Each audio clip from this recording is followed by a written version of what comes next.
नमस्कार दोस्तों, मेरा पिटारा चैनल में आपका स्वागत है। आज हम चींटी और कबूतर की कहानी सुनेंगे। भीषण गर्मियों के दिनों में एक चींटी पानी की तलाश में इधर उधर घूम रही थी। कुछ देर घूमने के बाद उसने एक नदी देखी और उसे देखकर खुश हो गई। जैसे वह पानी पीने के लिए नदी के पास पहुंची, वो फिसलकर नदी में गिर गई और डूबने लगी।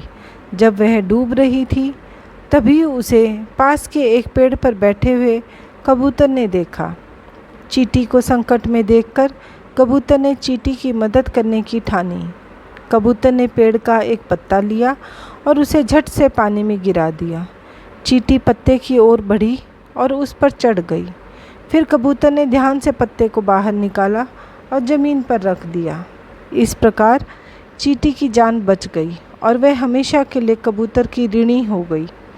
इसके बाद चींटी और कबूतर बहुत अच्छे दोस्त बन गए। एक दिन जंगल में एक शिकारी आया। उसने पेड़ पर बैठे हुए सुंदर कबूतर को देखा और अपनी बंदूक से कबूतर पर निशाना साधा।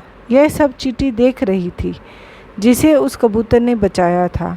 यह देखकर उस चींटी ने शिकारी के पैर पर काट लिया, जिससे वह दर्द से चिल्लाया और उसके हाथ से बंदूक गिर गई। शिकारी की आवाज़ सुन कबूतर को एहसास हुआ कि उसके साथ क्या हो सकता था। वह अपनी जान बचाने के लिए वहां से उड़ गया।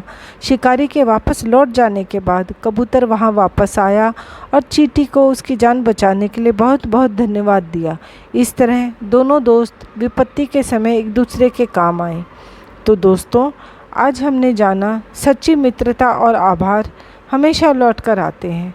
हमें दूसरों की मदद करने का अवसर कभी नहीं छोड़ना चाहिए, क्योंकि किसी दिन वही मदद हमें भी बचा सकती है। इसे इंग्लिश में कहते हैं, a friend in need is a friend in deed. तो दोस्तों, आपको ये कहानी कैसी लगी कमेंट कर ज़रूर बताएं। चैनल को लाइक, शेयर और सब्सक्राइब करना ना भूलें।